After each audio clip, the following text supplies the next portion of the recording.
welcome to the Lifestyle Show with me, Anthony Jordan. Okay, right now we're going to kick it off straight. It's August, it's carnival season, so we have to start with the music, we have to start with the entertainment, and what I'm going to do right now is start with a gentleman who, born and bred in Jamaica, but he's come over to the UK and he is tearing up the scene right now, so we had to catch him right now. The one and only Mr. Bossy Slogan. How you doing, sir? Manners and respect. Yes, sir. Doing well. Thank you very much. Good. So tell us, the journey of Bossy Slogan, born and bred in Jamaica, over here into music. How did the journey begin for you, sir? The journey is good, yeah, but before we even go to that and I answer that question, the EP is out, Clean to My Step, yeah? It's out right now on 600 different streaming sites, so we have to put that out there. And we're ready, you understand? So make sure you get your download, make sure you get it, because we're trying to change dancehall, we're trying to change the view of dancehall. You know me? So when you listen to my step, you listen to different kind of things, where I hit politician, where I hit a whole heap of different things instead of the yang and the whole, you get me? Where you a different life to try retract the younger generation from that kind of trap music, young music, and show them so there's two sides of the river.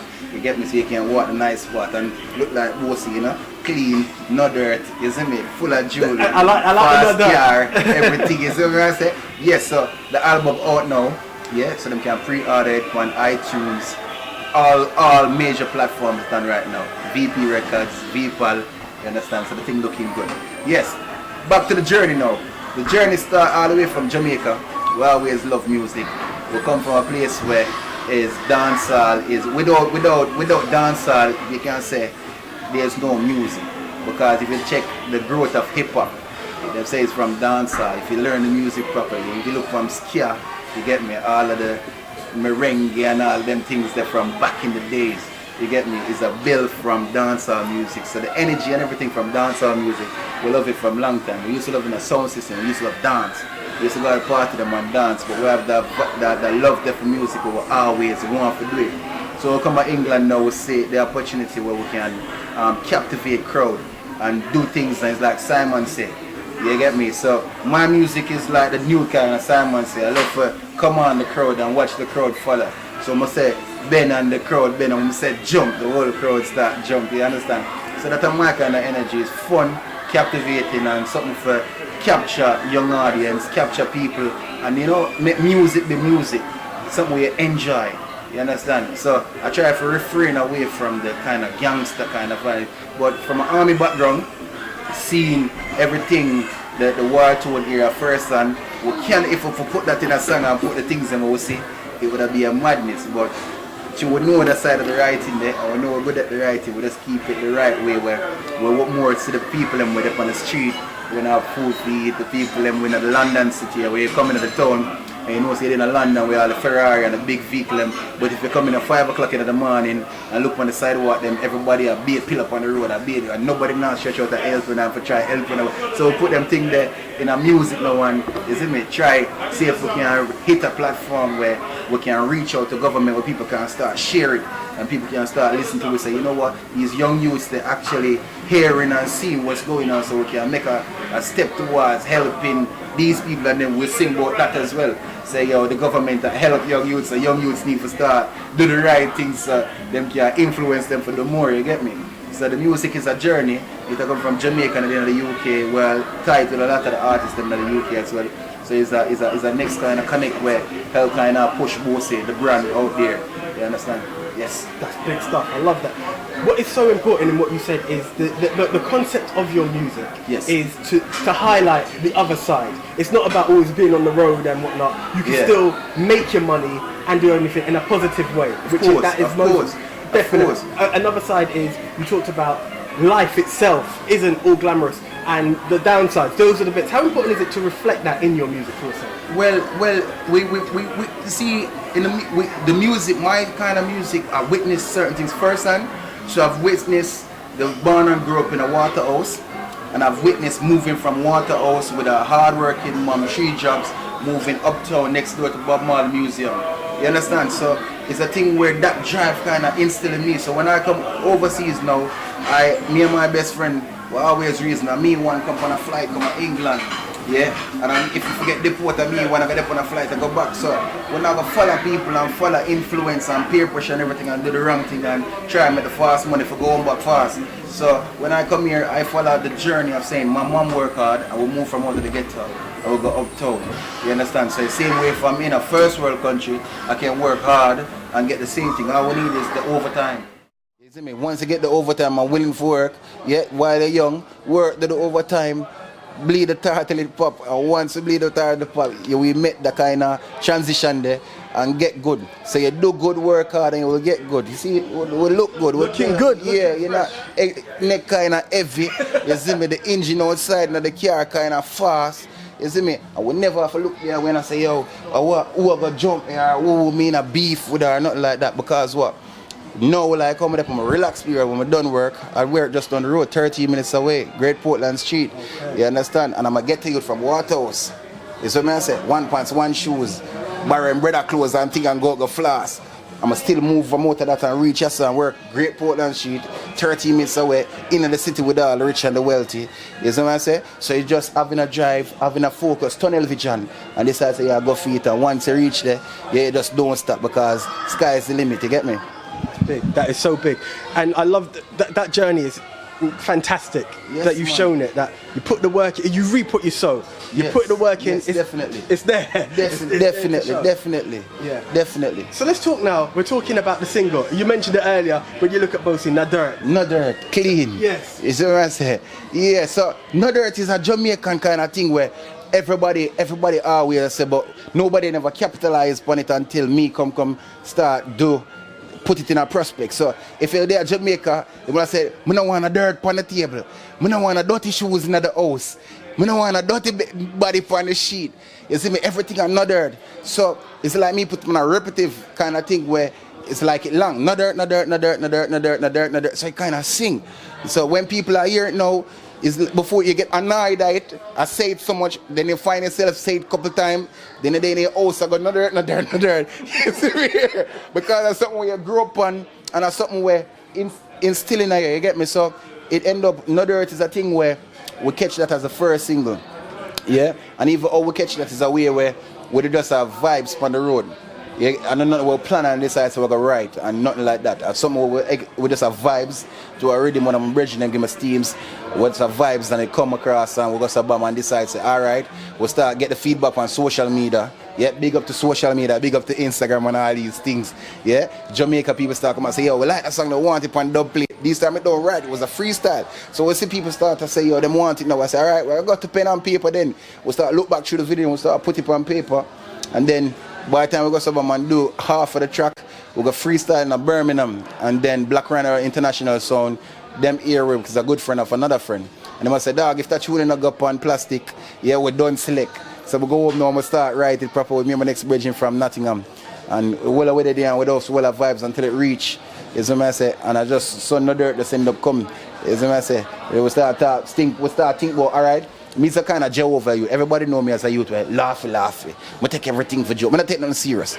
Because I'm gonna feel like even when you have problem and you stress out, if you too think about it and stress out more, you can't angle it. So you just laugh and deal with it as it come along. You get me? So I'm kind of not too worry my head about them. So we start think about it and I say, yo, grandpa, grandma, look at you. We say No Dirt, you get me? So I talk to everybody. You get me? Clean to my step, clean to my crap, clean to my mouth, clean to my breath. Clean like whistle, without the ref party start on the road we a step. Bend your back, bend your knee. Easy step-ins, 1, 2, 3. You can't do it, just fall like crazy. I'm so fresh, I'm so clean. Wow, you get me? Yeah. And then it just, because of the concept of the video, we sing it then, the selector them start get it, the radio station them start get it, and the underground radio station them start run with it. But we do the video now, I wish boy captivate everybody now. Because the video we have an event in the park with roughly about 2,000 people. So I decide, I want to shoot the video. I say, alright, I'm a businessman. Me say you, I always think ahead of the game. I always think, alright, you are the music, me are the music. 200 are we in the same area of the music. What am I going to do in my music? We're different from 200 people music. So I start looking at the video, then I say, alright, everybody video have been the same like gangster, one place or one area shoot, everything. So I was like, alright, cool, here we're going. Me, I going to get about 200 people in at the park. You get me? And beer kids, I'm just gonna get everybody in the park for go mad. So we decided to say, alright, cool. So me and Bridget decided Father's Day event. We get bouncer castle, rent portable toilet. We have jerk chicken over there, so Father's Day race. And then we have all of the kids there. Everybody pick me on my one. So we just have them in a one big crowd, but children I think just a jump and a shout, another all kind of something, and there's another dance competition. Until we just put the video together, and we decide, say, alright, we get the kids them, but we still need to go out of the box. So we're going to bring the shoot now, go to Nottingham, yeah, Birmingham, Wolverhampton, East Sussex, Golf Court. And we start get the golf cart them and the golf and everything inside and another, because you know it's a golf and white suit and white car. You see me? So the whole thing just come out and I saw another thing just end up drop. And then everybody starts to yo look out for Bossy in bad. And then I say, alright, cool. If everybody look out for another, the next thing I want to look out for the second song. So the second song I say we don't want to rush it and come out and look like idiot. So we're going to put pen to paper and properly construct it. Then we're going to construct it proper and everybody gravitate to the second one. Then Nina come from board, contact Nina B2X. And they must say, alright, you know, I've been watching your progress online and thing. And would I love to work with you. You get me? Because we see you have a hit song, we can work with that. And we can work around your kind of humor. And then Nina kind of said to me, you know, you're not too bad looking now, you're kind of cute, you know? You look like you can't, you see me, go with the crowd, the girl, I'm going to love you, you see me? So I say, all right, then cool. We can work with that because that's well made known, but I'm not saying nothing, you see me? Because you don't know girl, I see you cute and everything. I say, all right, cool. So from that, I know turning back. So Nina start push it now and say, all right, here, you need to start work now. Now, we're going to think about the EP. So the EP will consist about 9 songs. So we're going to say, all right, 9 songs, we can't do that. So we decide to say, all right, the 9 songs. First, we start singing a bugger, hype song, some dancing song, because I don't want to keep on the same nerd flow. But then some platforms start get bigger and wider. And people from all over now start reaching from America. And I say, you know, I'm going to change it now. Since we get a platform now, I say, you, my God-fearing. So I always pray, say, yo, I don't want to get rich. I want for well off, I want for alright and my family alright. But I want in the position for actually can help people. And I always pray from day one, so I want in the position where I can help people. So I see the platform come in front of me now, I see it come so easy. I see it coming in a way where it just put me on right away where I can start work.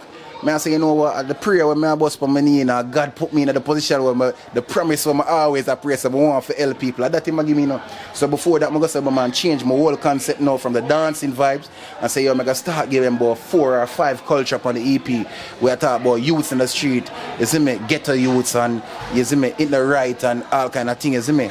And talk to, say I can counteract to people, some lost minds where they out there, where rape Bossy and like my lifestyle, life how me live, because me a flamboyant kind of person, as we say.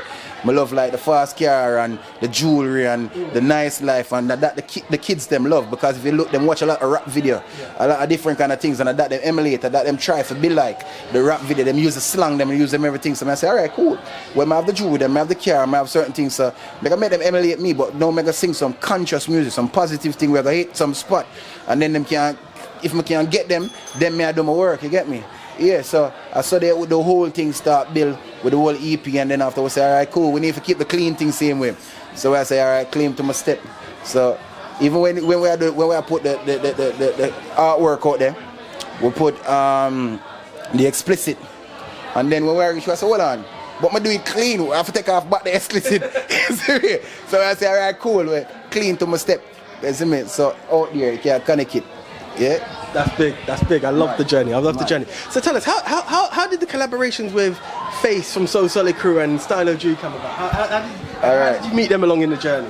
And that man say, you see sometimes good energy and good vibes attract. You get me? It's the same like you be a bad man or you show a gangster image. Yeah? It can attract people. Yeah? But the same way as you being a proper good person, so a genuine good person, yeah? Just reach out to people and, hi, good evening, good morning, people willing to help you. If people genuinely see you a good youth and mean them good, and you not beg nobody nothing, you're in your position where you can do your own thing, people are going to genuinely reach out back to you.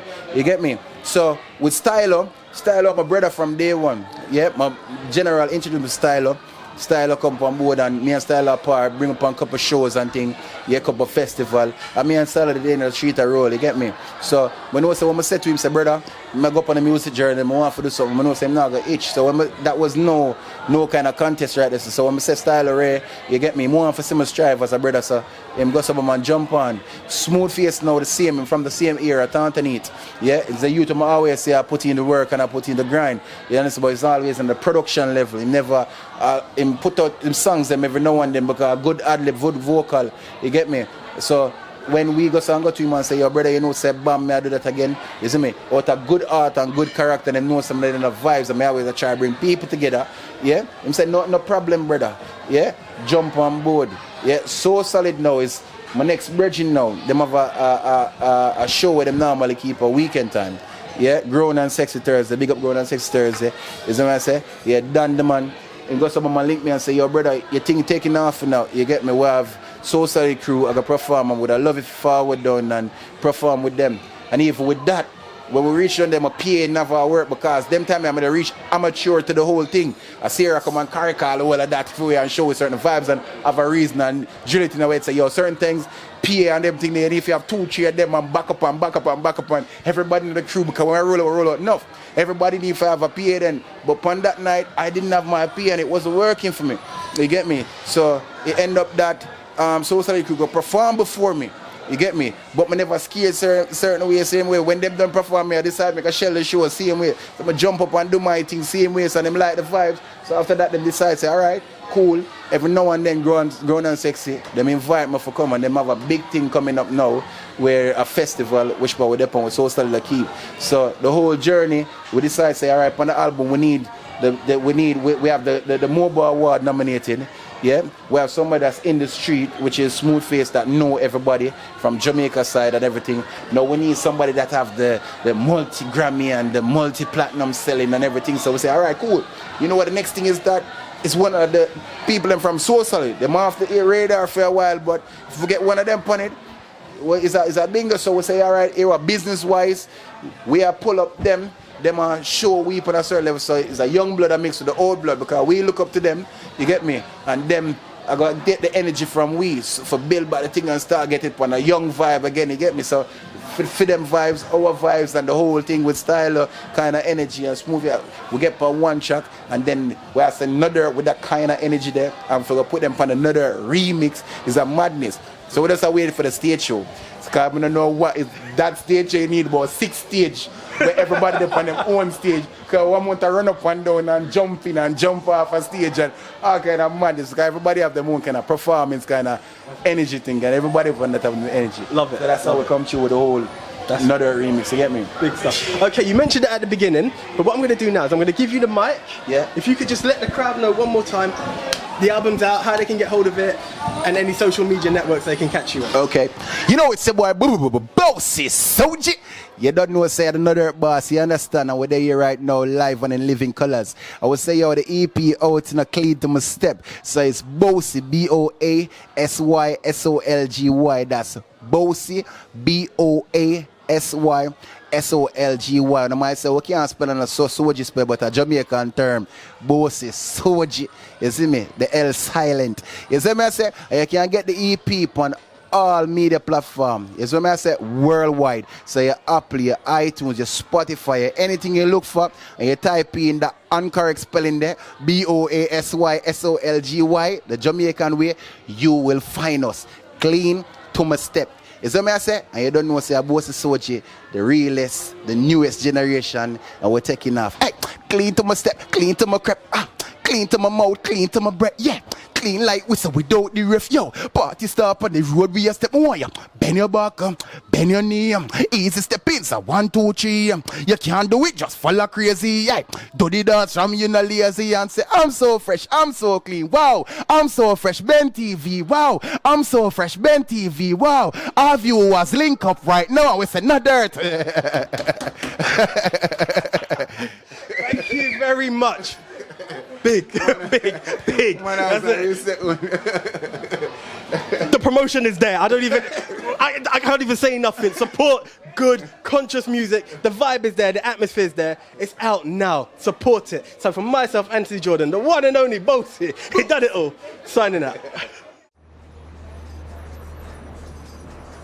What I love about my natural hair is that it brings out me and my natural beauty, and I love it because it's full of cover and full of style. What I love about my natural hair, it's healthy, curly, it keeps my face warm, and I can do lots of styles with it. I love about my natural hair is that it's nice, it's curly, and it makes me have comfort in my life. What I love about my natural hair is how curly it is and the texture of it, because whenever I feel it, it makes me so happy. What I love about my natural hair is that it's easy to do, it's really soft, and that I don't really have to worry about doing it when my sisters are getting theirs done, and it's really easy to wash.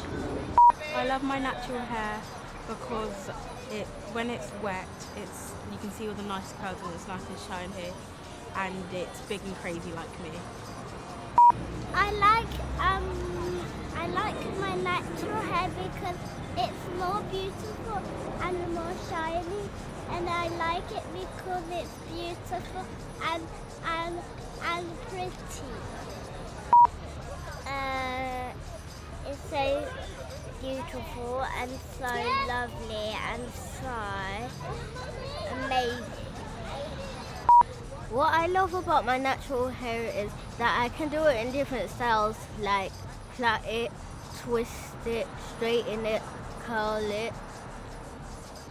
What I love about my natural hair is that it's very versatile and I can do loads of styles with it, so it shows how amazing I am, and it's just really, it shows what I'm feeling and how I express my feelings. What I like about my natural hair is that it's very fluffy and you can do it in lots of different styles. But if you put too much chemicals in it, you can't do it.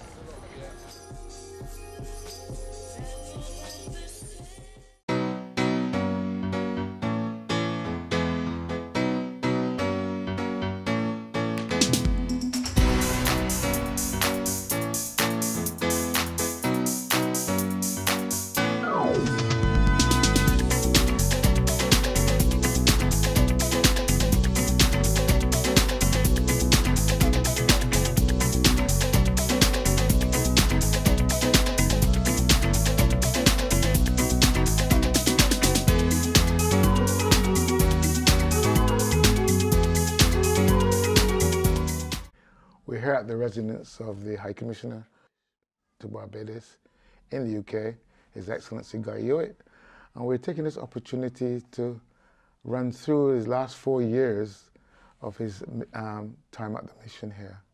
Good afternoon. Good afternoon, Tyrone, and welcome. So how has it been for you? Satisfying. I look back on the 4 years feeling that I have achieved a lot of what I would have liked to have done while I was here. Okay.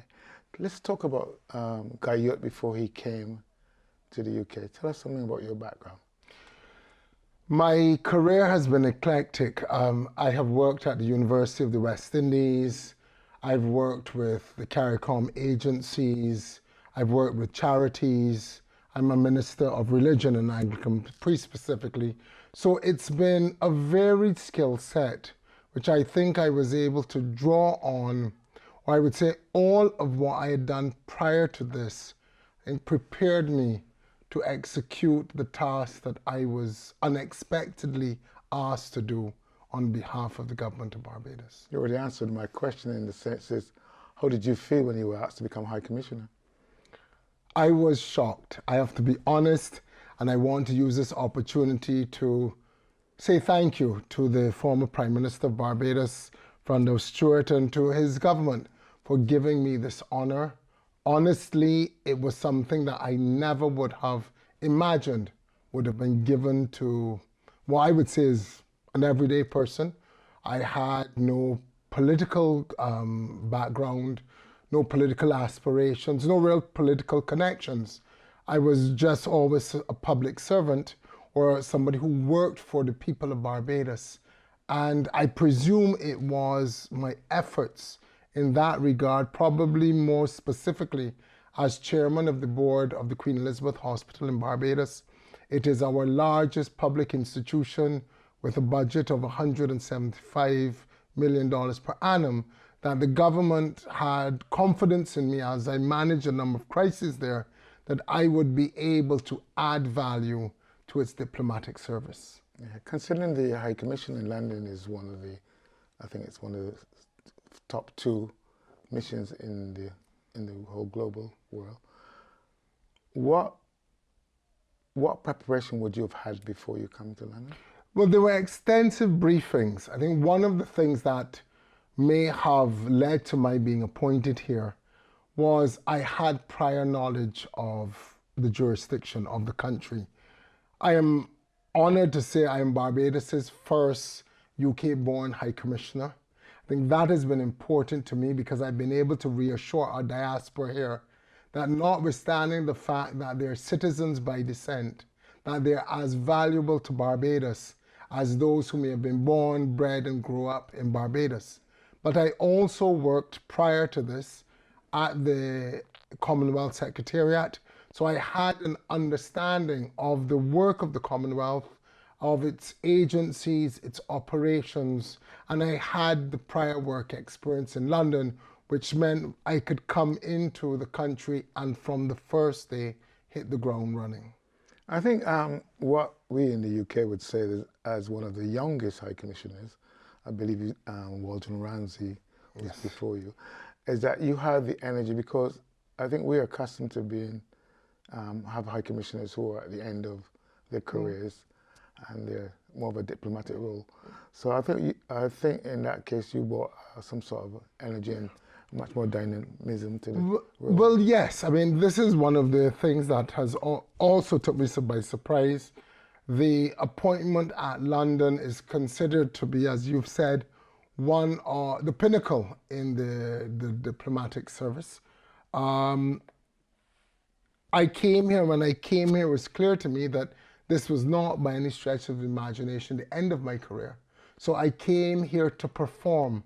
I looked for an opportunity to add value, and whereas my counterparts may have come here as a reward for years of service to Barbados and considerable service, for me, this was the opportunity to prove myself and to make sure I could leave a legacy for those who came after. You've had many accomplishments over that 4 years. But one that has stood out mostly, and one which put Barbados on the map and yourself, is the Windrush. Can we deal with the Windrush before we move on to the other things? What brought you? What thing that brought the success of the Windrush? What are the attributes of yourself that brought that? I think I recognized that there was a crisis, and what I guess made it fortuitous for Barbados was that I had picked up that this crisis was there some time ago.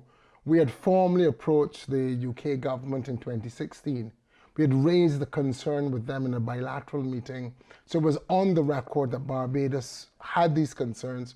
However, we were given a reassurance that any concerns we had were possibly a reflection of bureaucratic hiccups, anomalies within the system, but that there was no systematic persecution or no denial of the rights of elderly Barbadians or other West Indians in the UK.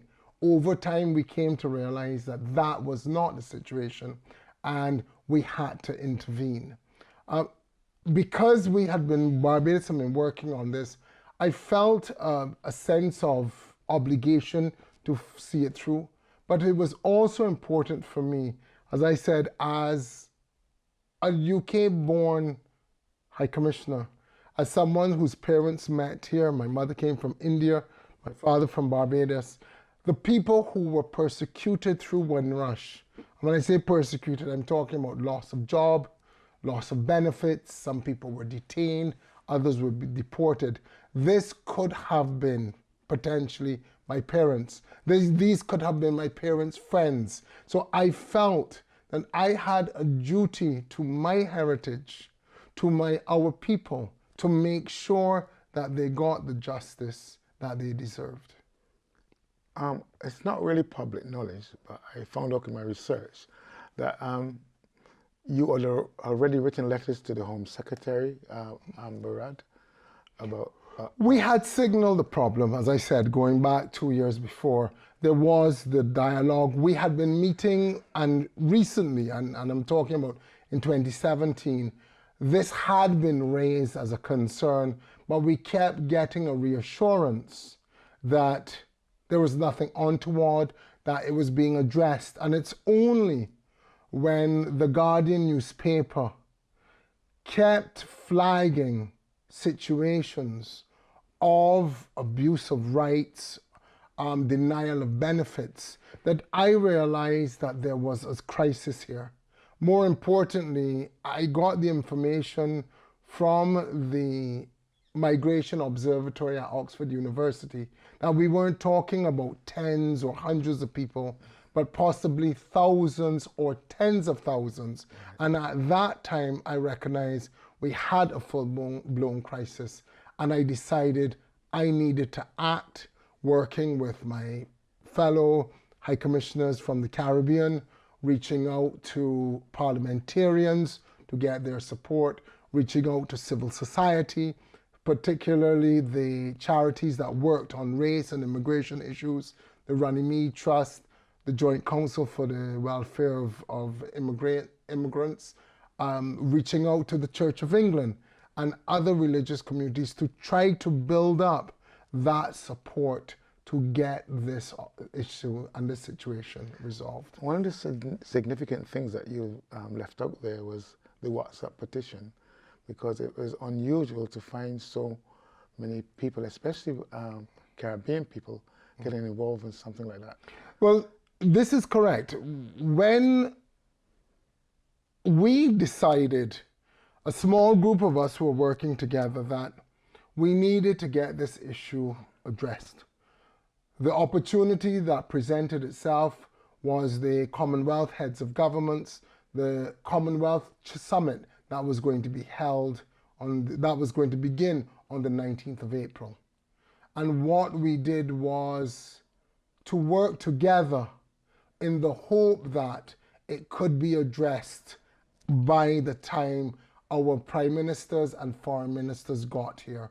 And a lot of effort was taken to coordinate a strategy which included media awareness, mobilization of our diaspora, as you mentioned, the parliamentary petition that got 100,000 signatures within 10 days, which was unprecedented. It was record-setting, which showed that there was considerable support behind this issue. And I think it caused the government to pay attention to something that was neglected for too long. It had a lot of knowledge with it, because the only time the community had anything that were so involving with the CARICOM commissioners was the APD situation, and that was resolved around the last Commonwealth Conference. And again, we recognize from that experience that having our heads involved in these campaigns was the most powerful resource that we could bring to bear, and we therefore coordinated it to ensure that if the need presented itself, that our heads would be there to speak on behalf of West Indians in Britain. And as you are aware, they did meet with the British Prime Minister, Theresa May. They had a sit down. We got an apology, a commitment that this matter would be given priority and resolved, and now the offer of compensation to those who have been affected. I think we skirted around it, but the use of the media was phenomenal in that the first time I've ever been to a press conference to do an issue with the Caribbean government, that we had Russian television, Sky, BBC, and several different news networks, CNN, I think. They were all there telling this story. It's suggested that because of Brexit and the way the UK government was dealing with this immigration problem, this might come on the exit of Brexit. Well, yes, the European Union flagged their concern that the treatment of the Windrush generation could be seen as indicative of what could happen to European citizens post-Brexit. And they asked the government to show in its resolution of the Windrush situation that they could act with compassion and sensitivity and urgency on immigration matters. As you are aware, Brexit is this UK's top political and economic priority, so it did help that the Windrush issue overlapped with Brexit, which meant that it would have been given the attention that it deserved. Just to touch on the Barbadian aspect of it, I think because of your articulation of the subject, do you think it had any influence in Martin Ford being pushed through to do the job, or just his natural ability? I think it might be coincidental. I think they were obviously Martin Ford as the advisor to the Home Secretary on compensation. He's a Queen's Counsel, an eminent barrister. And I think that is what really stood out. I think they wanted someone from the Caribbean because we saw that they have appointed Guyanese, Kate Williams, who has Guyanese heritage, to be the advisor on lessons learned. I think they wanted to find people that the community could trust. Martin Ford as a Queen's Counsel, as an Oxford-trained barrister, as somebody who is accomplished in the area of compensation for injury, I think stands on his own record. But I did, and my colleagues felt reassured that this is somebody who came from the region and would be able to have some degree of empathy, but we respect his need to be objective on this matter. A bit of the Barbadian profile was raised rather high because news channels started to reach out even to the Natural Council of Barbadian Associations, and I believe our chair, Norma Paris, did quite a few interviews themselves. She did very good work, and I want to commend her for her service and that of the Barbadian associations on this topic. And also, then we had the Windrush service, Westminster, and then we have the announcement of Windrush Day. Yes.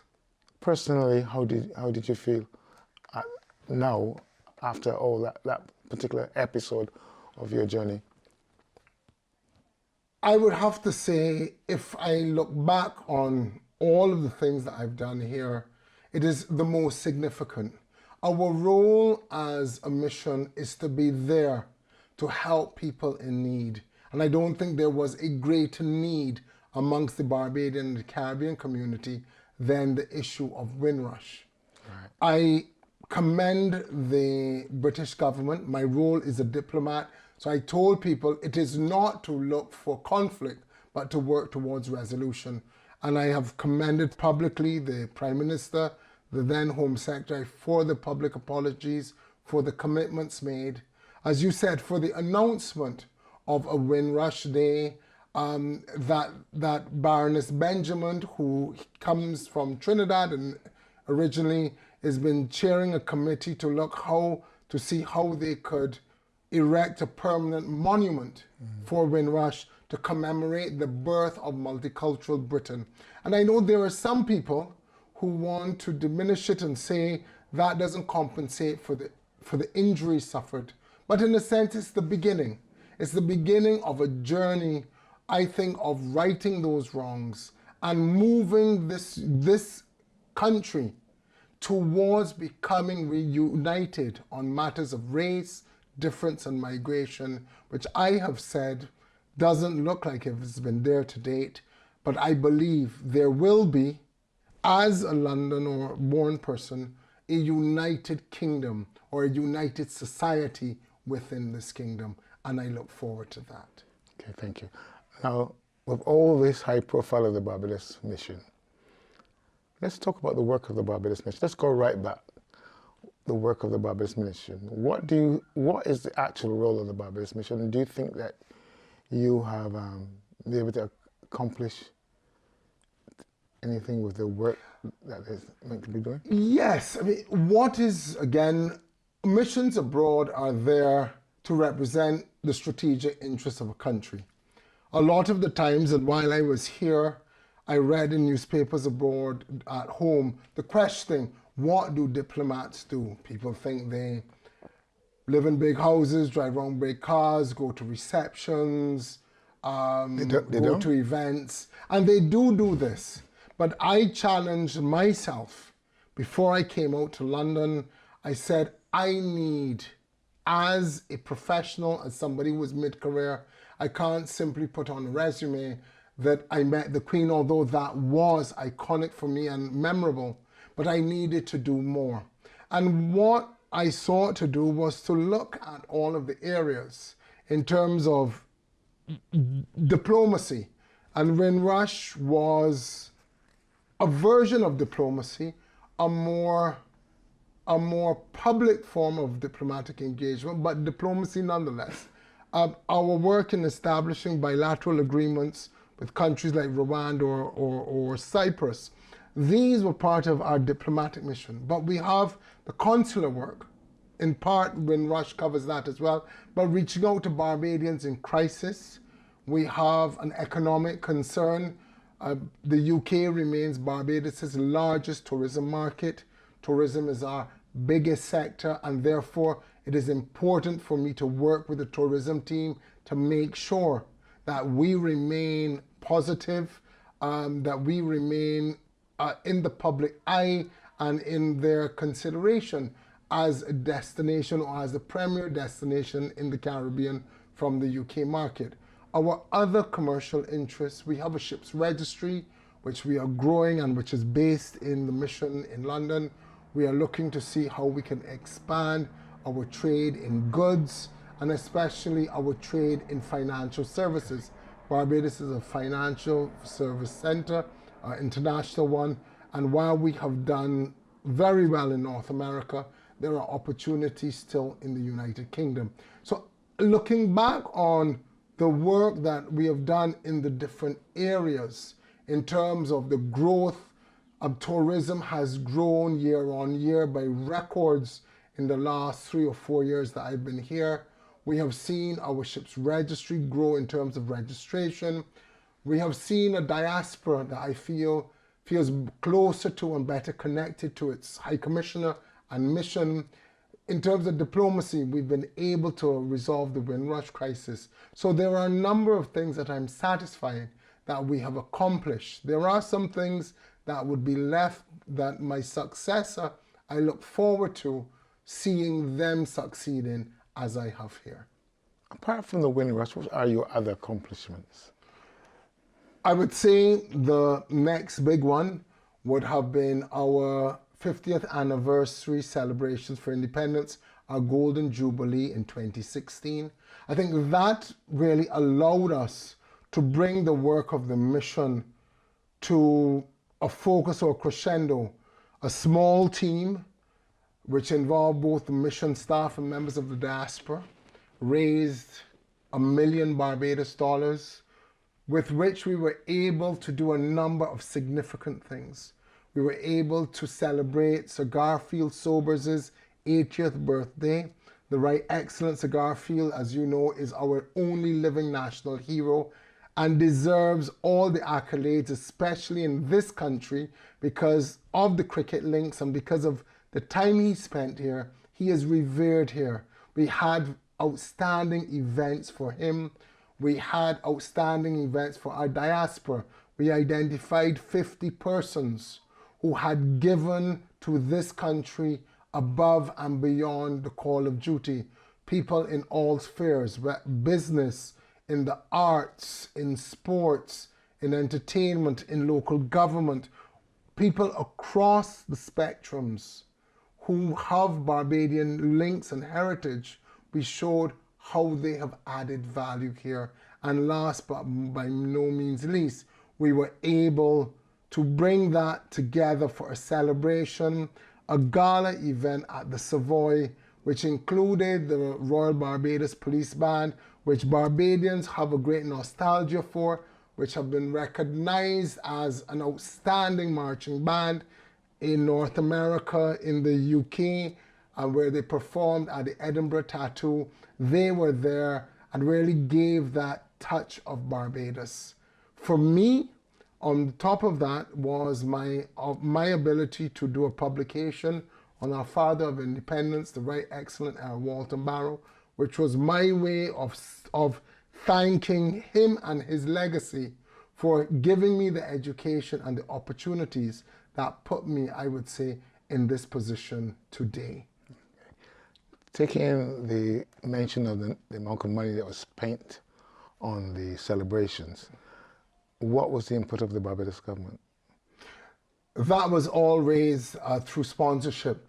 The government had put some resources there, a modest amount because they were going through austerity. And so I was pleased that the diaspora was able to raise this money. It didn't come from the taxpayer, it didn't come from the treasury. We were able to raise it and to use it to celebrate Barbados in Britain, and that was very important.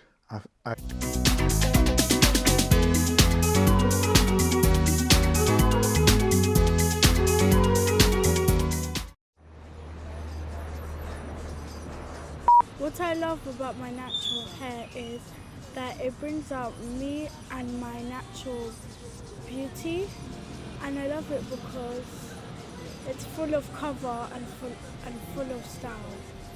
What I love about my natural hair, it's healthy, curly, it keeps my face warm, and I can do lots of styles with it. I love about my natural hair is that it's nice, it's curly, and it makes me have comfort in my life. What I love about my natural hair is how curly it is and the texture of it, because whenever I feel it, it makes me so happy. What I love about my natural hair is that it's easy to do, it's really soft, and that I don't really have to worry about doing it when my sisters are getting theirs done, and it's really easy to wash. I love my natural hair because when it's wet, you can see all the nice curls and it's nice and shiny, and it's big and crazy like me. I like my natural hair because it's more beautiful and more shiny, and I like it because it's beautiful and pretty. It's so beautiful and so lovely and so amazing. What I love about my natural hair is that I can do it in different styles, like plait it, twist it, straighten it, curl it. What I love about my natural hair is that it's very versatile and I can do loads of styles with it, so it shows how amazing I am, and it's just really, it shows what I'm feeling and how I express my feelings. What I like about my natural hair is that it's very fluffy and you can do it in lots of different styles. But if you put too much chemicals in it, you can't do it.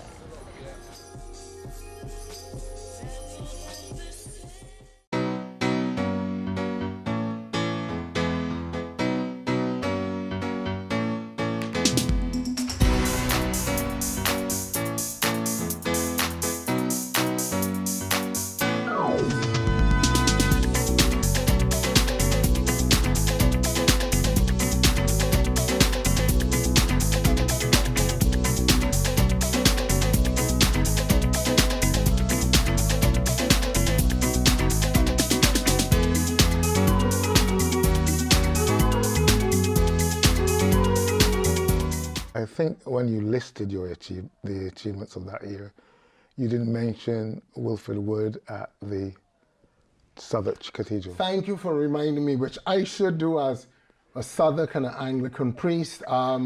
We gave thanksgiving for what Barbados had accomplished, and as you rightly said, we had the distinguished presence of the Sir Wilfrid Wood, a former retired bishop of Croydon in the Diocese of Southwark, the first black bishop in the Church of England. He was wonderfully, he gave the sermon in 1966 at the inaugural church service to celebrate Barbados' independence at Westminster Abbey. Errol Barrow was at the service then.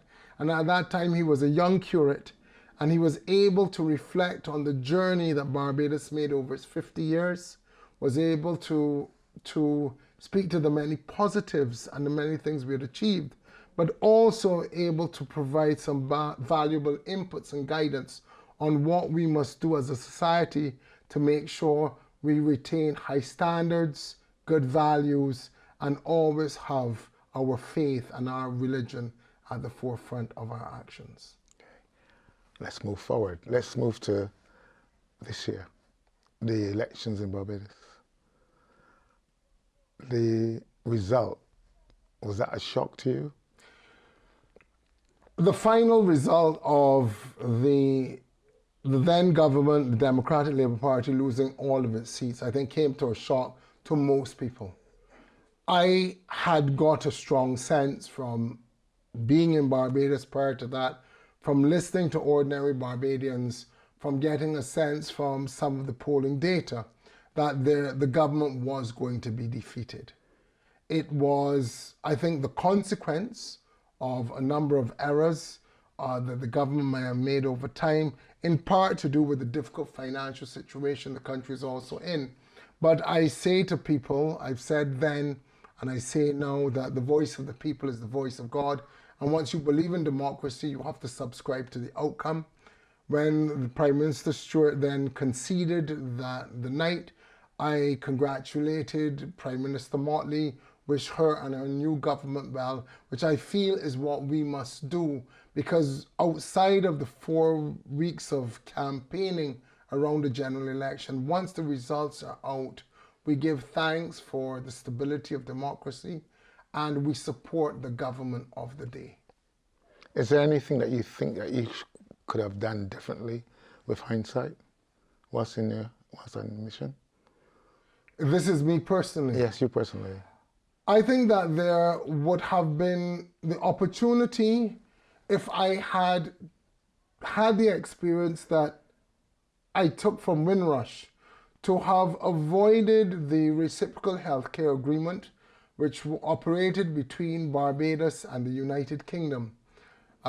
It was an agreement that the UK had with Barbados and 2 other Commonwealth countries, where nationals from Barbados who got sick here and those nationals from this country who got sick in Barbados would be treated through the accident and emergency free of charge, and would be given free health care to allow them to stabilize and return home. In 2016, the UK government signaled that it was going to terminate this agreement. I deferred to Barbados, to the Ministry of Health and the Ministry of Foreign Affairs for guidance. I didn't get the feedback I needed. And what I should have done then, which I did with Windrush, was to trust my instincts, to know and determine what was in the interest of Barbados and act on it.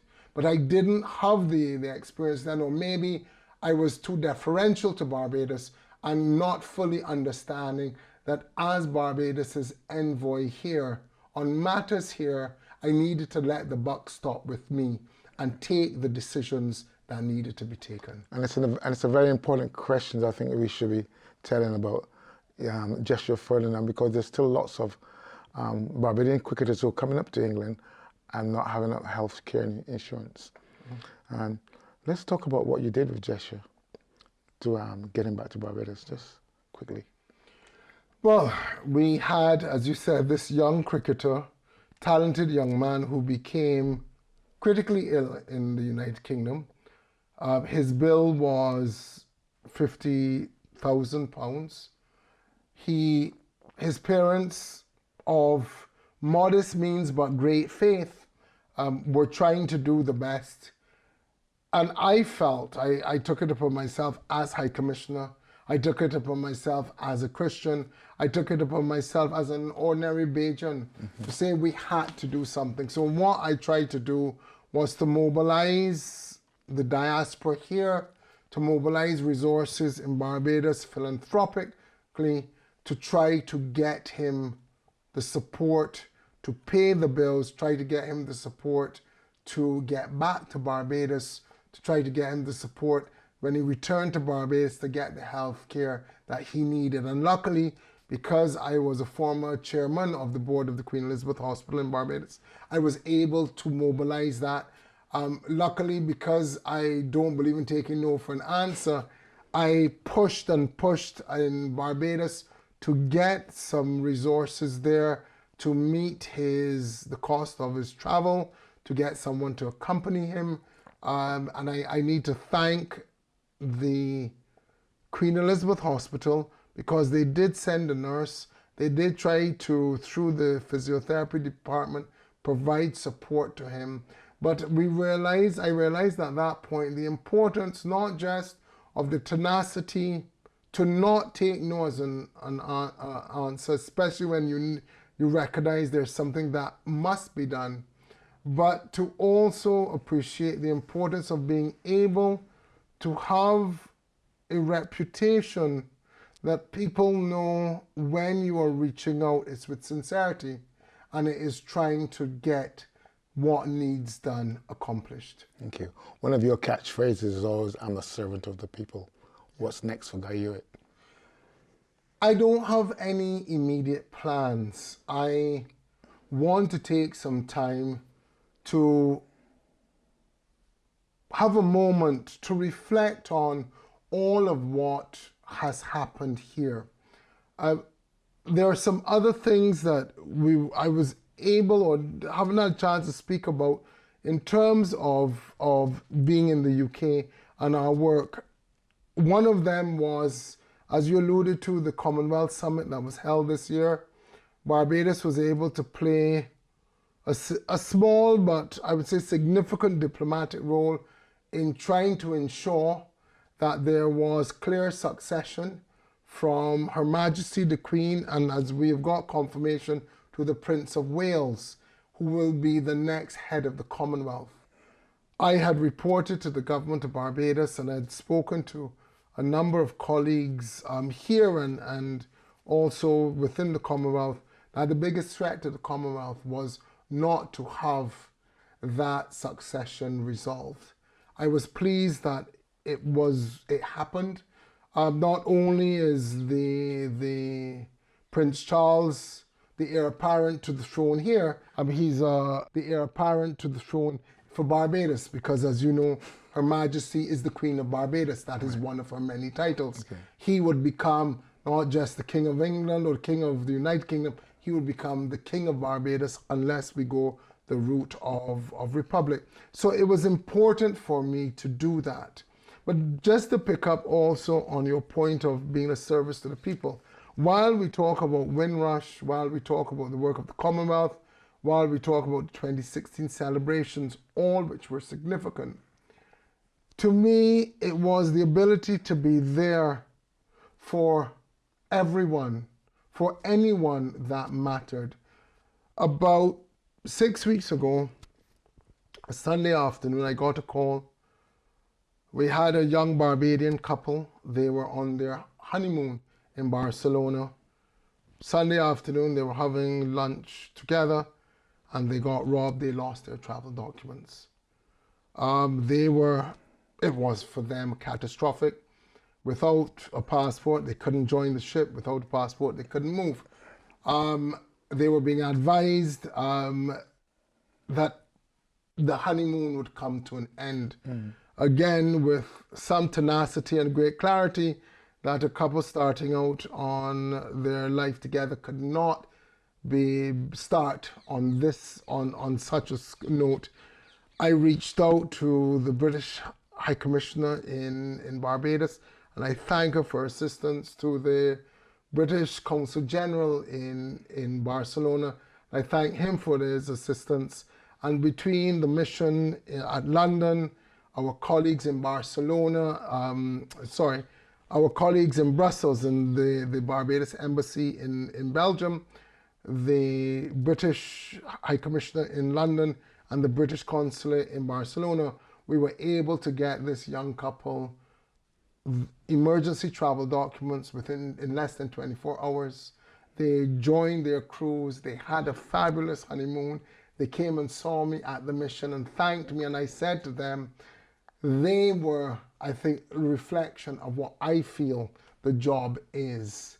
Regardless of what happens, we don't lose sight that we are here for everyday Barbadians. And when I've ever, whether it's Joshua Ferdinand or this couple or others who have been in distress, that has been for me the most satisfying thing, being able to reassure them and their parents in Barbados that I am here, the mission is here, they are not on their own.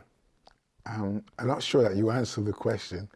What is the next step for you? So I wanted, no, for me the next step is to take a moment to reflect on what I have accomplished over the last 4 years. I look forward to going back. One of the reasons, or the reason for my returning to Barbados, not being willing to serve any longer, has been my family has been split between Barbados and the United Kingdom. I need to get back to my family. We need to be back together under one roof, living and existing in the unity that God designed and we signed up to. The last 4 years have been difficult, and I look forward to us just being together as a family. Career-wise, I'm looking at a number of opportunities, the possibility of going into full-time ministry, the possibility of serving Barbados in other ways. When I think back on it, none of the jobs I had recently did I actively seek. They found me. I believe that the hand of providence, that in my context, God leads my life, and I'm going back to Barbados and quietly make myself available to God pointing me in the next direction that He wants for me. And I always say, wherever He leads, I will follow. There's a number of things that we were unable to touch on, including the trip to Oxford and stuff like that. But recently you undertook a trip to Belfast. And I felt that was a very significant trip because of our association with Ireland, both as a legacy and heritage stuff. Just quickly tell us your reflections on that visit. Last Sunday, we went to Belfast for an inaugural emancipation service. And it was significant to me on two levels. One, as High Commissioner, I had not visited Northern Ireland, which falls under my remit as High Commissioner to the United Kingdom. But equally important was that in our discussion about Windrush, we kept talking about the situation that persons who came here confronted immense hostility and persevered. But one of the things that they encountered were these signs that said, no Irish, no blacks, no dogs. Immense hostility our people encountered when they came here after the war to give their life and service to this country. And for me, going to Ireland was an opportunity to say to them, because the Irish had been sent out to the Caribbean as indentured servants and had been equally persecuted as oppressed as a colonized people, that we understand the affinities that we share because of a common experience of colonization. And going to Ireland was an opportunity for me to embrace Northern Ireland as part of my jurisdiction, but Ireland in general as a country that had come through a similar colonial experience as we have in the Caribbean, as we have in Barbados, and like us, have worked hard to put it behind them and are people that are growing and prospering.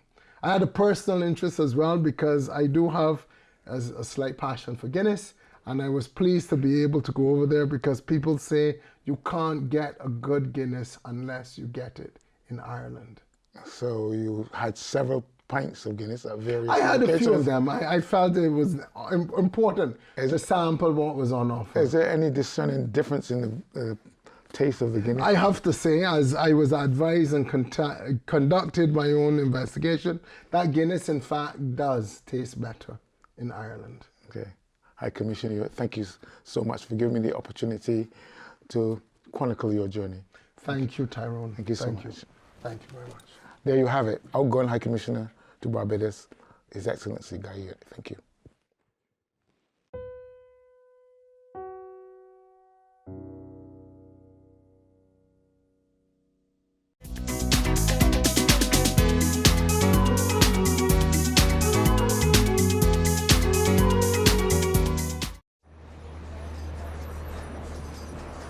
What I love about my natural hair is that it brings out me and my natural beauty, and I love it because it's full of cover and full of style. What I love about my natural hair, it's healthy, curly, it keeps my face warm, and I can do lots of styles with it. I love about my natural hair is that it's nice, it's curly, and it makes me have comfort in my life. What I love about my natural hair is how curly it is and the texture of it, because whenever I feel it, it makes me so happy.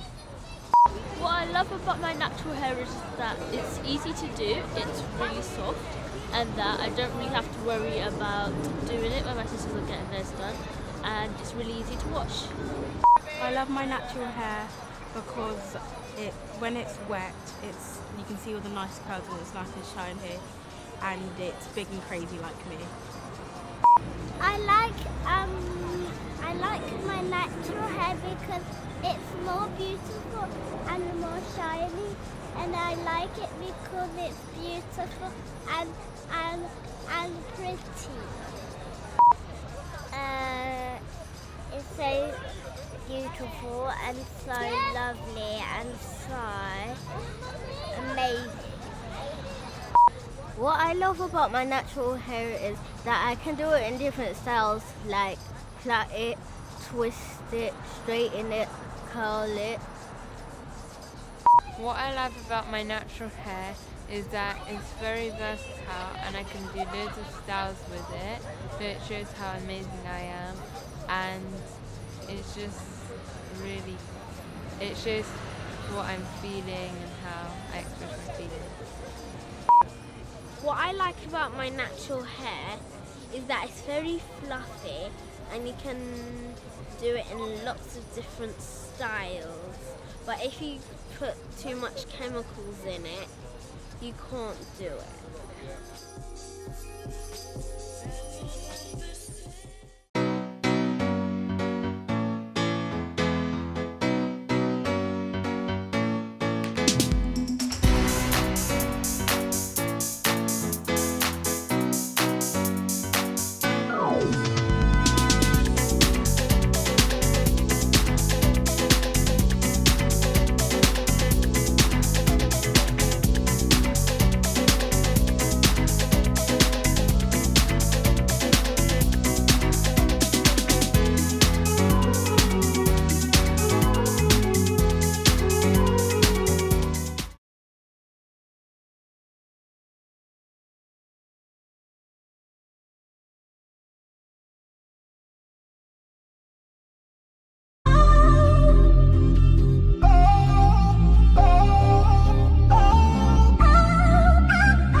Hey, this is Annette B and I'm here for the Gospel Explosion. And I'm here with the awesome Teen Challenge. Oh my gosh. You must be wondering, what is Teen Challenge all about? No weapon formed against me shall prosper, and every tongue that rise against me shall fail. Well, you're going to stay tuned. You're going to hear more. And who do I have right beside me? My name's Linda. I'm George. I'm Dave. I'm Edmund. And I'm Ben. Wow, amazing. These people are on fire for the Lord. How have you found it, George? Well, like Linda, I was a drug addict in and out of prison for 19 years. Growing up as a young boy, I was getting into drugs when I was about 16. But I always knew God existed. There was never a doubt in my mind about that. But when I was 16, I turned my back on God. I blamed God for everything that was going on in the world. And in hindsight, when I look back on that, I see that is where my life really started to go downhill. And I just started using drugs. I was violent, and I was a very angry and scared young boy. You know what I mean? I was scared, but I was trying to. I had a different personality. I was trying to act tough, but I was really scared, and I was in and out of prison. But I was saved in prison in myself. I'd went to prison fellowship, and you know, because I knew who God was, I knew God existed. I didn't know him, but yes, when I heard about Jesus and that, and I was like, no, this can't be real. Something inside me said to me, you know, that if this was real, then I had wasted all these years. But I took the Bible when I went, and I was like, I'll prove this wrong. I'll make sure I know that this. And I'm reading, and God just said to me, this is real. Jesus is who he says he is. And I remember I got onto my knees, and I banged my knees because it was a concrete flare. And I banged my knees, but I was too busy pouring out all my pain, all my pain and my anguish out to him, and I felt him come into me. Then and there, I felt myself being filled with that peace. But the reputation and the person that I had built up, I wasn't ready to surrender my life to Jesus. I still had, I had to be brought to my knees. Do you know what I mean? And that's what happened over a certain period of time, and then God put somebody in my path, as he always does. He woos you. You know what I mean? I've heard people saying it. It says he woos you, and he was just always there, putting people in my path. And eventually, I heard about Teen Challenge, and I had got to that point in my life where I was like a zombie. I was the Walking Dead. I had no relationship with my mother, my son, my sister and my father were at their wits' end with me, you know, and I had to surrender, and I went to Teen Challenge. And for me, Teen Challenge gave me the tools and the time. That's what I always say. They gave me the tools and the time to get to know what Jesus really done for me at that cross.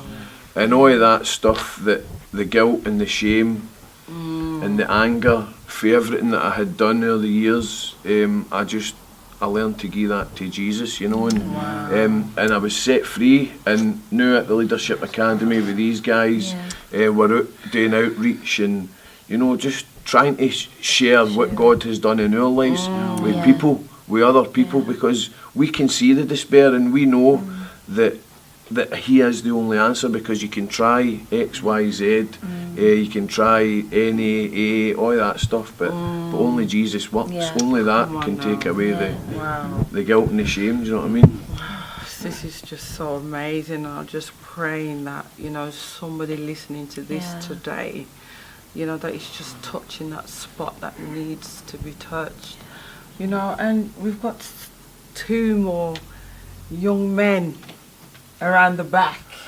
So tell me all about yourself. So I'm Ben, I'm 22, I come from Wales, and I done a different program to these guys, but no, the same tools were given to me, the time, God, and I can remember coming to Christ. I was in church, and we were watching this little like 10-minute clip, and it just made sense of everything that I've been longing for. That drug I was putting into my body didn't seem worth it no more. Everything that I had done was as if it led to this point where the truth was revealed in such a big way that I haven't turned back. I don't want to turn back. And I just want to go out and make people aware that Jesus is real. There's hope. It's there for everybody. Wow. It's there for everybody. That is just, you can just hear the passion and the peace and the relief. Yeah. You know, that you've got hope. And I mean, I've seen some photos, and if you see the before compared to the now, we know that Jesus is real. Yes. But that is, oh my gosh. The facial appearances and everything isn't the biggest thing he's done. It's what he's done in our hearts, in our minds. And a photo doesn't do that justice. Wow. Amen. Hey, wow. But what I would say is that it's hard. The programme is hard because you are faced with the reality of who you are and how I'm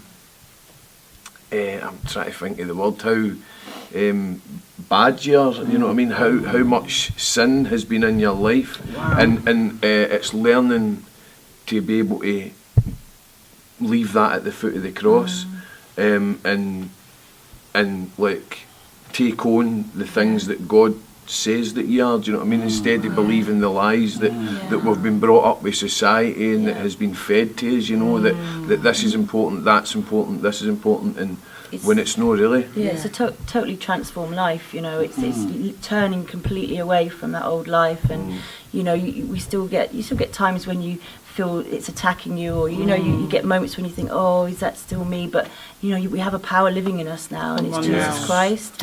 You know, and we have the freedom and the power to choose, and actually choose not to pick up drugs, to not go down that path of destruction. You know, we have that power living in us now, and that's only through Jesus Christ. Amen, amen. That's just awesome. So, what's your story? Well, my name's Dave. I know God existed in the beginning. I remember at 9 years old going into a Pentecostal church. The only reason was a girl at school said, you know, the only reason she'd go out with me is if I met her at the church. So that was my first opportunity to church. But as growing up, I didn't have my real dad in my life, and I had a stepfather in my life who was an alcoholic, and I used to fight with him regularly, you know, protecting my mum in different lynches. I ended up getting thrown through my front door window of the house through my stepdad.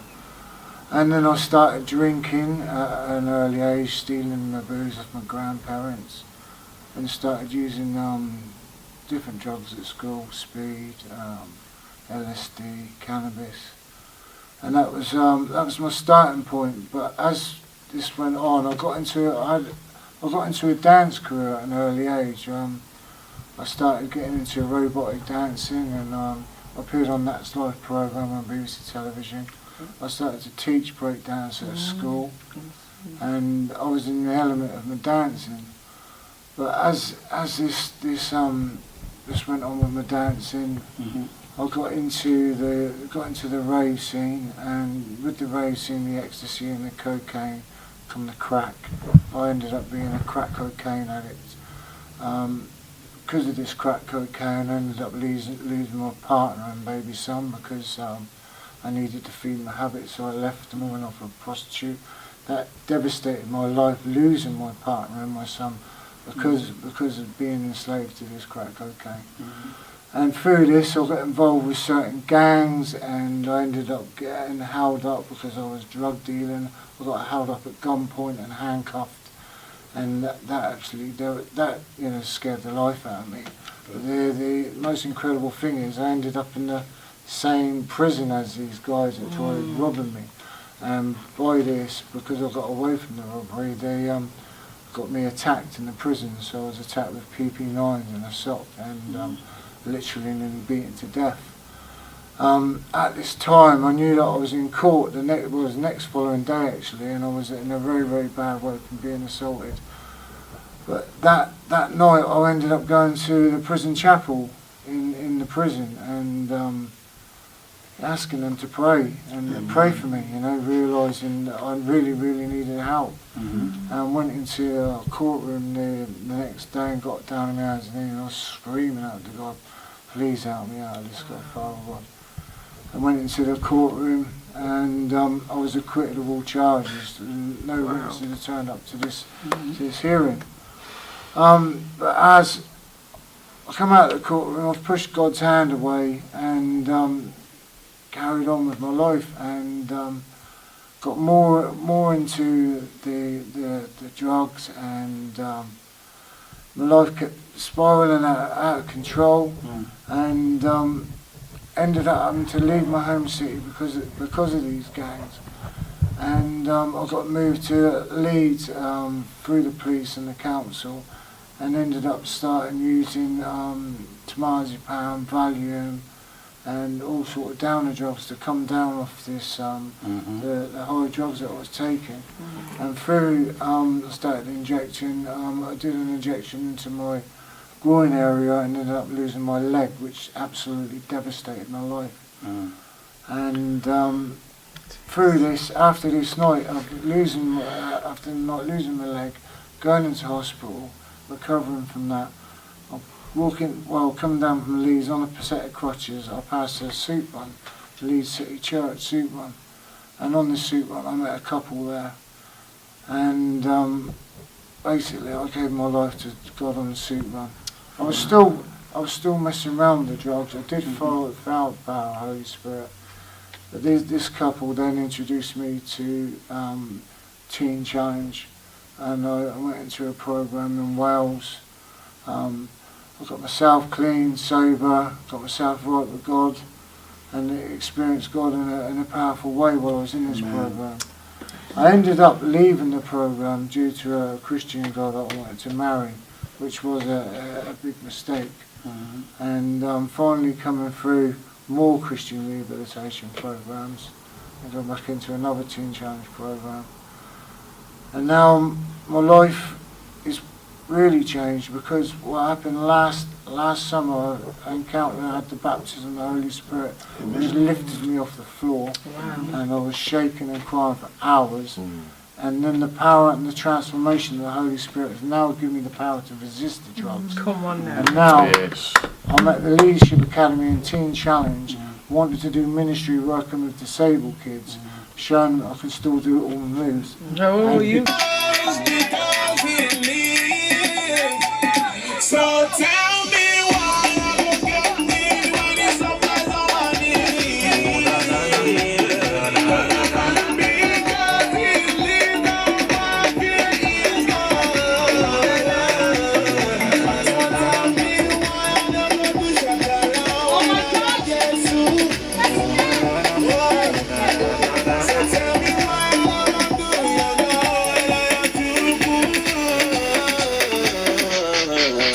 I'll go to Yaga, Yaga, to Yaga. I'll go to Yaga, Yaga. Them pictures touch me. Living touch me. One God, one God, one God. There's only one God. Hallelujah. Big shout out to Jesus. Before you go. Tell them, you know, DJ Nicholas on the channel. So tell me, everybody say no to sin. And everybody say no to sin. And everybody say no, no, no, no, no, no, no, no, no, no to sin. And everybody say no to sin. And everybody say no to sin.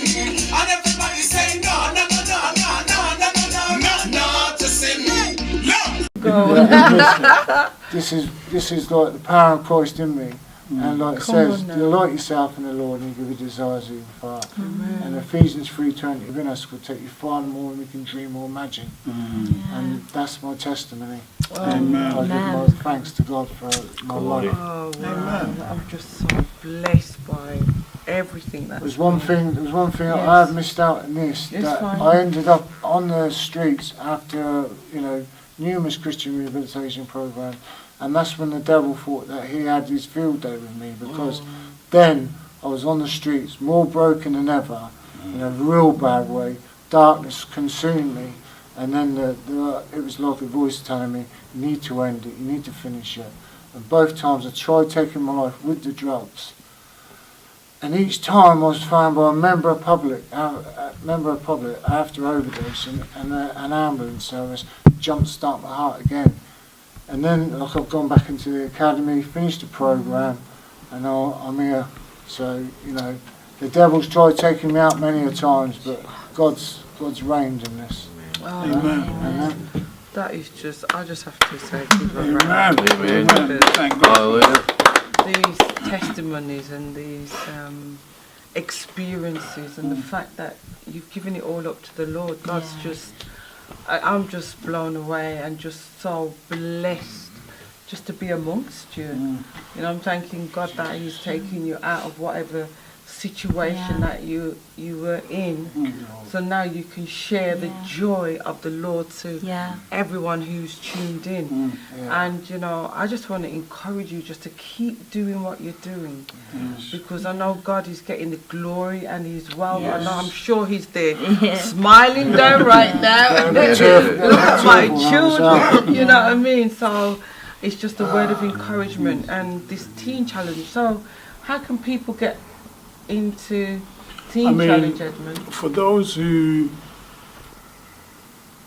have life controlling issues, substance controlling issues, and you're ready to go into the program, because as George said, it's not an easy program. The program itself, initially, the first part of the program is 10.5 months, 44 weeks, and then after that you have 6 months in the community, and you need to finish all of that before you graduate. Wow.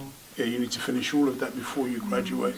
But the thing is that, just to add that, the success rate of Teen Challenge globally is 80 to 85%. Wow. Yeah, and there's no secular rehab that comes close to that.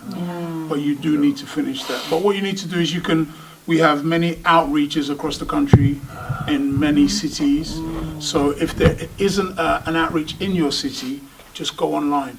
Wow. Okay, just go online, and for those who may not have access to internet themselves, you can go into any library and use the internet there. And then all you need to do is go on Teen Challenge UK, fill in the application form, and take it from there.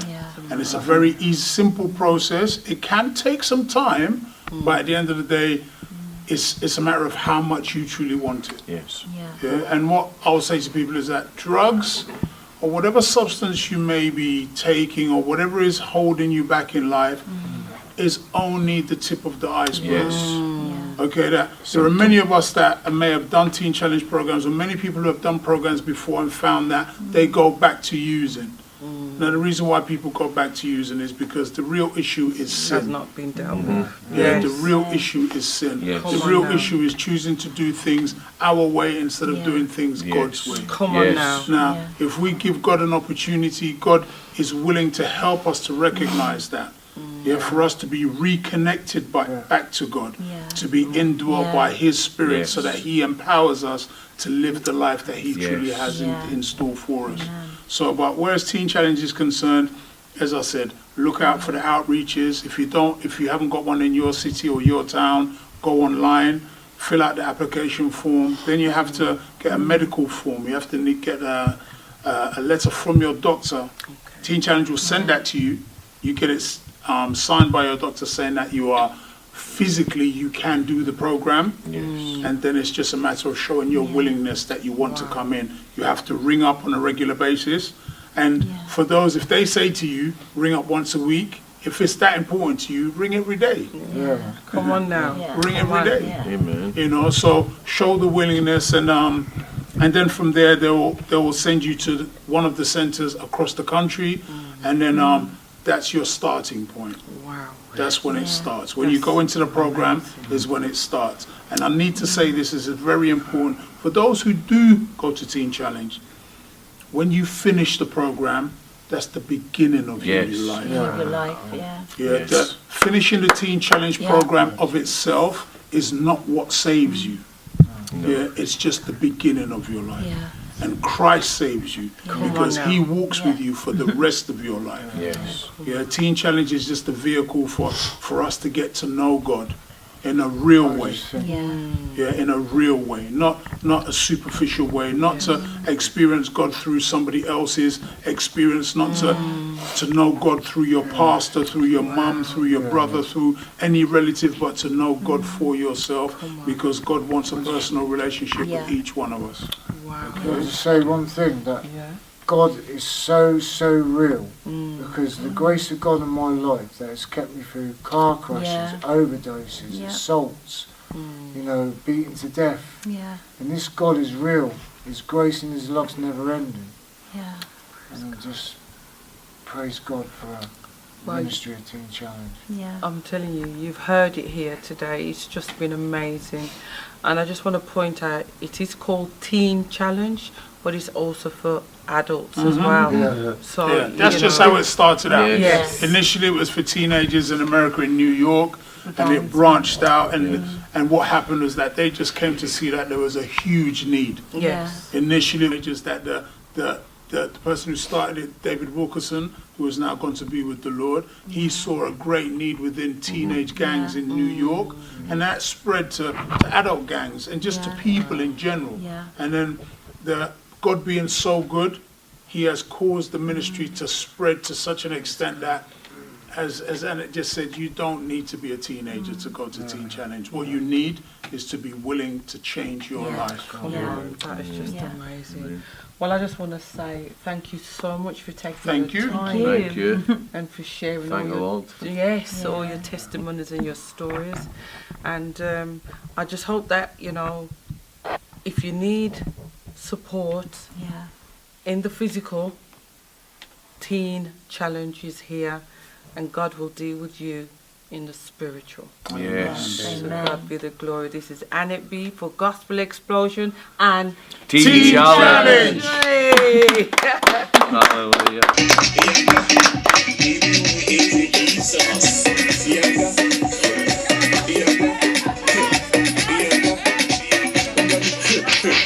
He's my shield, my shelter, Savior and Master. Oh my God! Oh my Father, He reigns forever. Because He lives. Yes, because He lives. I can face tomorrow. I can face tomorrow. Life is worth of living just because He lives. So tell me.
What I love about my natural hair is that it brings out me and my natural beauty, and I love it because it's full of cover and full of style. What I love about my natural hair, it's healthy, curly, it keeps my face warm, and I can do lots of styles with it. I love about my natural hair is that it's nice, it's curly, and it makes me have comfort in my life. What I love about my natural hair is how curly it is and the texture of it, because whenever I feel it, it makes me so happy. What I love about my natural hair is that it's easy to do, it's really soft, and that I don't really have to worry about doing it when my sisters are getting theirs done, and it's really easy to wash. I love my natural hair because when it's wet, you can see all the nice curls and it's nice and shiny, and it's big and crazy like me. I like my natural hair because it's more beautiful and more shiny, and I like it because it's beautiful and pretty. It's so beautiful and so lovely and so amazing. What I love about my natural hair is that I can do it in different styles, like plait it, twist it, straighten it, curl it. What I love about my natural hair is that it's very versatile and I can do loads of styles with it, so it shows how amazing I am, and it's just really, it shows what I'm feeling and how I express my feelings. What I like about my natural hair is that it's very fluffy and you can do it in lots of different styles. But if you put too much chemicals in it, you can't do it.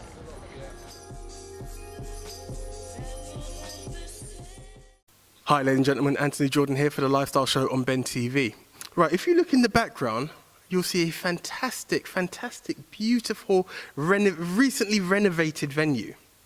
Would you believe me if I told you that this is the iconic, built in the 80s, Tudor Rose, the venue that's held many a concert, many a reggae artist, many a soca artist, and now there's a new feel to the Tudor Rose. And right now I'm joined by Christina Akubeze, who's going to give us some more info on the recently relaunched Tudor Rose. Christina, how are you doing? I'm very well, thank you. Great, so tell us, Christina, how did the change come about? Well, it's a beautiful look. Yes, it is. 4 years ago, the owner of the venue, decided to refurbish it and embarked on a project. Initially started with one area of the venue, which is what you're seeing here, and expanded.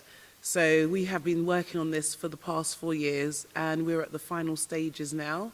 This is only a very, very small part of the building. There are lots of different rooms, lots of different spaces. So yeah, this is... Congratulations, the intrigue is there. So tell us, you said this is just a small part of a venue that many people think, but the Tudor Rose was massive. What do you mean a small part? What are the additions now? What are the extra rooms that the Tudor Rose has to offer? So we've got the Rosebud, which is a very, very special area for members only and for special VIP guests. So that's for hire as well as this main hall, which has a capacity of 230 seated and 700 standing. Wow. Well, we've also done a new kitchen. Sorry, yeah, we've got a new kitchen as well. So for those people that want to cater for their own events or bring in their own chefs, they have access to really, really nice state-of-the-art kitchen as well to do cooking. Fantastic, fantastic. So with the functions that are coming on, the Tudor Rose does allow people to bring their own caterers into the venue. Yes, we're offering a bespoke package, so we can do it all for you. We can get the caterers in for you. We can get the decorators in for you that will do your centerpieces. We can get the music for you, or you can bring things in yourself, and then we talk about it. It's open. We're very flexible. We want to make it very fluid, and the types of things that we're having here is very personal to people. Weddings, birthday parties, whatever they want to have. So we want to ensure that people can have the day as they want it. Fantastic. And I was just about to say that. We talked about concerts and whatnot. Now we're talking about caterers and decor and weddings. So this is something that the Tudor Rose is now offering to the public. Yes, it is. It is a whole package. That's great. That's great. So, I'm astounded. I have to be honest. It is beautiful. It is. It's taken a lot of hard work. So, if anyone wanted to get in contact with yourself, have a look around to see the venue, how can they do that? Well, we do have an Instagram page, which is called We Love Tudor Rose. And also there is a website which is currently under construction, and you can contact us on 07901 901 101. I think. We will get that confirmed. The official number will be down at the bottom of the screen, so that's cool. No, thank you very much for that. Just again, talking of general information, we're talking stuff like days of the week. Is the Tudor Rose available any day of the week for hire? Is it weekends only? Any day of the week, yes. Any day of the week. That's great. And in terms of like opening, is it daytime and evenings? What are the hours it's available for? It's available anytime, any day of the week. You just need to give us a call, let us know what you want, and we'll go through everything with you, and we'll make it happen for you. That's great. That is great. So we've mentioned weddings, the concerts. Is that something that will still be taking place? So the concerts, we're hoping to put on collaborations with various organisations. We were hoping to put on a fashion show this October for Black History Month, but that hasn't happened. That's not going to happen, unfortunately. But earlier in the year, the 2019, we are hoping to put on a fashion show. And concerts, again, we are working with various artists and to make sure that happens too. But we're open to anybody contacting us that wants to hire it for such events as well. So it's just not just Tudor Rose putting it on, but we're open to be approached by people that want to use the space for those types of things. That's really great. I love the dynamic, the openness, the way of working in many different angles to make an event come together. That's absolutely great. No, this is fantastic. I love the dynamics. This can really work. So once again, can we just catch the Instagram again for anyone wanting to get in contact with yourselves? We_love_Tudor_Rose. Okay, so guys. We Love Tudor Rose, but underscore in between each word is the Instagram page. And we are building our website at the moment. But please do come and check it out. We're going to have an open day. You can come in and have a look at what we have to offer. It's a premium building in the heart of Southall. It's absolutely amazing. It's fantastic. You'll be blown away. Just come down and have a look. I just want to add, Christina is telling the absolute truth. I've been to the Tudor Rose, and not that I didn't like the Tudor Rose before, but I came back and I was like, whoa, what a change. And just like the Instagram says, we love Tudor Rose. It is a fantastic look. I'm absolutely loving it. So I would recommend, come on down to the open day, have a look for yourself, see it all. Even if you were a vintage, that sounds wrong. Even if you're an old school goer to the Tudor Rose, there are so many different parts. There's a VIP booth that I'm looking at just over there. There's a new addition to a bar. There are so many different parts that I could go on to, but it's not for me to tell. Come on down, have a look, make a booking. Your event could be right here. So for myself, Anthony Jordan and Christina, signing out. What I love about my natural hair is that it brings out me and my natural beauty, and I love it because it's full of cover and full of style. What I love about my natural hair, it's healthy, curly, it keeps my face warm, and I can do lots of styles with it.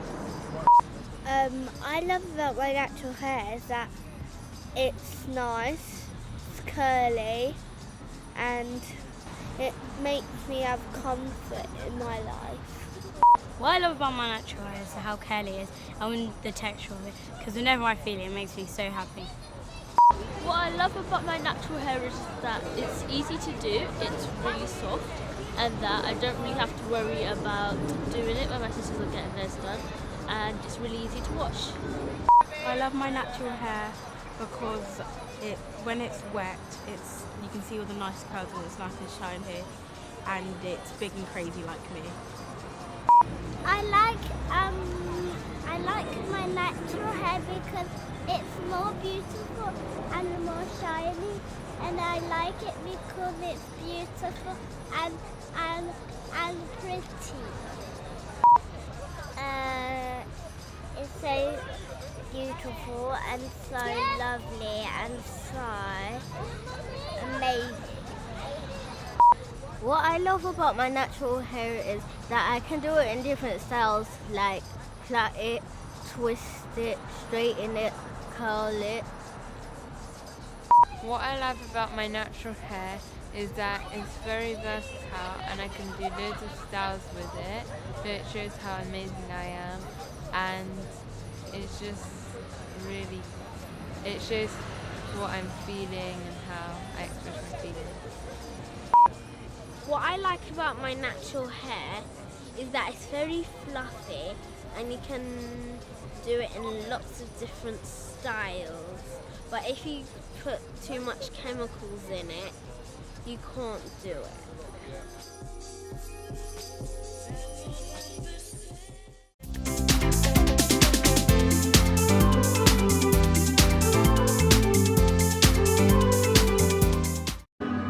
Hi ladies and gentlemen, Andy Jordan here for the Lifestyle Show on Ben TV. Right now I'm in a location that you may not recognise, but the sound in the back should give you a bit of a hint. And the items that you see before you will be another hint. That is because right now I am at the Metronomes Pan Yard, a legendary area in the Notting Hill Carnival, and all things to do with steel pan. It's a home. The Metronomes take part in Panorama every year. Panorama happens just outside of there. It's a competition all about the steel pan. So very shortly I'm going to be joined by a gentleman that some know him as Breeze, I know him as Eversley, and we're going to be talking about what Metronomes do, what they'll be up to, what rehearsals have been taking place, what is their atmosphere like for the carnival, for the Notting Hill Carnival 2018. Stay tuned, let's enjoy. Okay, right now I'm joined by the man himself. Some know him as Breeze, some know him as Eversley. Sir, how you doing? I'm fine, thank you, fine. Not So too tell bad. us, which name do you prefer being called? How would you like to be referred? Breeze. Breeze. Yeah, it's more cool. Okay, indeed. There's a fun. Do you know what? I have to drop this fun fact. Yeah. I walked into a roti shop. Yeah. And I was told there was a roti named Breeze after the man Correct. himself. That's correct. Yeah, How did that's that come correct. about? Before we get into the pan, how did that come about? Me and the proprietors of the roti shop were really, really good friends. And when they started the business, I was always there supporting them. Wicked. And I used to come up with all the different concoctions. So they decided I had a saltfish with chana potato. And I said, right, we're calling it a Breeze roti. And it's been a great seller ever since. It has, one of the top sellers. So anytime you're in that roti shop, that's the man to thank for the Breeze. Yeah. Okay, so now, we're talking Notting Hill Carnival. Yeah. We can hear it in the background, pan. Yeah. You are the man when it comes to pan. What is the atmosphere like for yourself at the moment? Well, boy, it's electrifying. Electrifying, you know. We practice every day. You know, it's a bit exhausting. I'm tired even now because I haven't slept properly for about 2 weeks. Wow. This is the effort, and this is the part that, for the casual Notting Hill fan, Notting Hill Carnival goer, it's just turn up on the day. But for you guys, it is so much more. As I said, 2 weeks without sleep for this. Yeah. Well, I mean, it's more like a work for me. You know, I mean, it's enjoyment plus work, and it doesn't stop. I can imagine. So tell us, how did you get involved in all of this? How did it all start? A very long time ago. A very, very long time ago. Back in the 70s. Wow. Don't look old enough. No. Just want to say that straight up. I was a baby. Okay. Cool. Yeah, back in the 70s I started with a band called Ackland Bay 57 with a very, very famous panist. There was two of them. One of the guys was called Freddie Sylvester. The other one was called is Len Bugsy Sharp. Okay. Yeah. And I learned a lot from Len Bugsy Sharp. And yeah, I've been in it ever since. Big stuff. That's inspirational. So I mean, was it what attracted you to join them to play pan in the first place? I don't know. I just love the sound. From a little boy, I just love the sound. They tried to get me into mass, but no. I mean, the story was my father tried to get me into mass from the age of 5, and I cried all day. As soon as I heard a pan, it was like, yes, that's what I want to do.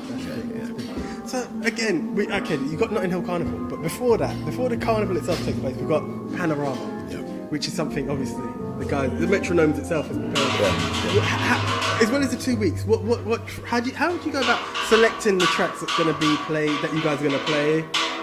Well, funny enough, I normally leave that to the arranger. Very rarely do I select a tune because it doesn't really bother me. What we play is what we play, you know. And this year, the arranger wanted to play this tune, and I said, okay. I mean, personally, at the time, I didn't like the tune, but it's really grown on me, and I love it now. Now, is it something we're allowed to find out what the tune is, or is it on the day that it will be? No. The tune is called Ignorance. Okay. Okay. They say it's bliss. Yeah. And it kind of reflects what's going on in the world today with the youth, the ignorance, you know. And so we thought, yeah, we're playing that tune, and it's by a guy. It's sung by a guy called Crazy, but the person who wrote it is actually a local person. When I say local, they're from England, from Birmingham. Okay. A guy called Jammer, who's also a very, very fine pianist as well. Big stuff, big stuff. So, I mean, the sound, as you said, it attracted you from a young age, and you've been in it ever since. For anyone wanting to get involved in Pan, tell us about the classes that Metronome hold. How can they join the class? We have beginners classes on a Sunday. We have what you call adults beginners classes. Then we have the Metronome Academy classes, and they're from, the age group is from 11 to 17. And then we have the mini Metronomes classes, and they're from 5 to 8. That's fine, I love that. So from the very young all the way up, everyone's welcome. Yeah. That's great stuff. And if they wanted to get involved, how can they get in contact with yourself? Well, basically, they could get in contact with me by coming down to the centre, 156, 158 Meanwhile Gardens. They've got me there, or they can look on our website, metronomes.org.uk, and all the information is on our website. And the classes go around all year. Great stuff. I'm wishing you guys the best of luck for Panorama. Thank you. And thank you very much. Loving the sound, and I'm wishing you all the best of luck. Thank you very much. Cheers. Okay, guys, that was the one and only Breeze. Very busy schedule, you heard of it. 2 weeks, no rest. That's because that's how determined and how passionate they are about the music. So if you want to have a chance, visit the website as he said. But until the next time, I'm Anthony Jordan, signing out.